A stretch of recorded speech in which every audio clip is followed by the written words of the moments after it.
The F series of affordable, camera-centric devices has played a vital part in this success formula since the beginning of 2016.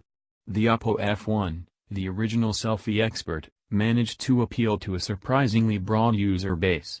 Its obvious selling point aside, the F1 proved to be a quite decent all-round mid-ranger with fast performance, great build quality, excellent display and nicely sounding speaker.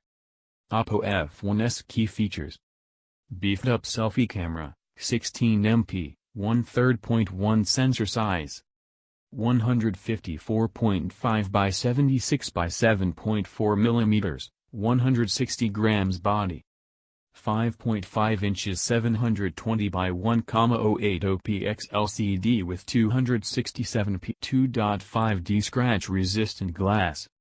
ColorOS v3.0.0i, based on Android 5.1 Lollipop.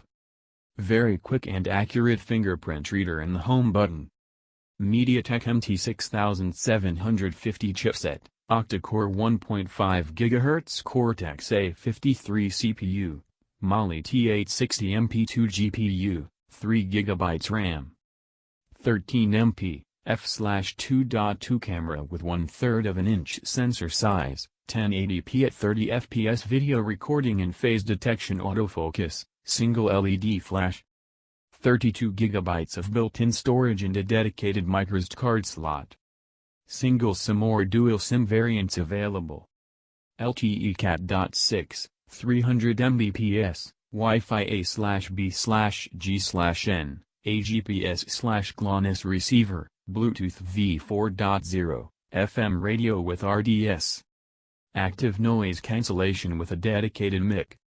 3,075 mAh non-removable battery. Oppo F1s 360-degree spin.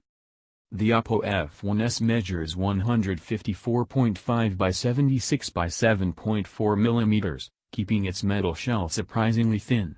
It tips the scales at 160 grams, which is a bit more than the original F1 and even the F1 Plus.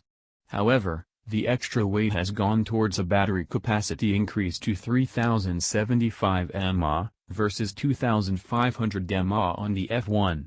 That's a trade-off we would gladly take any day of the week. Display. 5.5 inches currently seems to be the sweet spot for a smartphone, and Oppo has picked up on that. This is one aspect of the best-selling F1 Plus that has been preserved. However, size is only one part of the equation that makes for a good display. To keep costs down, the Chinese OEM has cut back on both technology and resolution.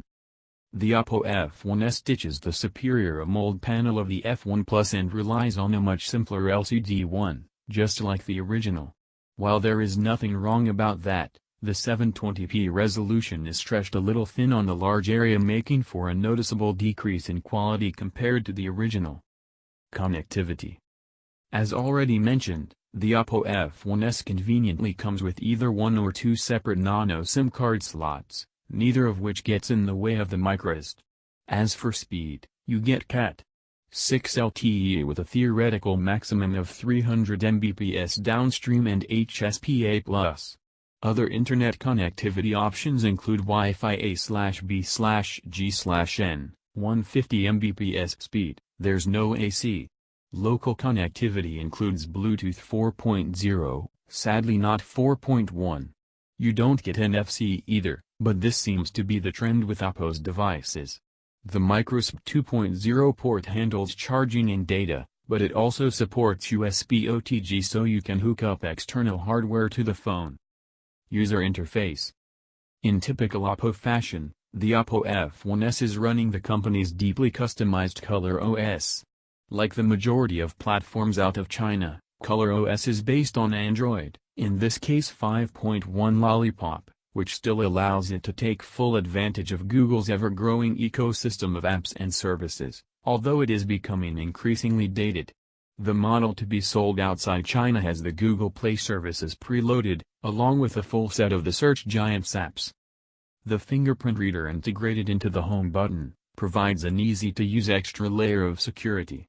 It can be employed to limit access to certain apps or even files, but most people are typically going to use it for unlocking the phone.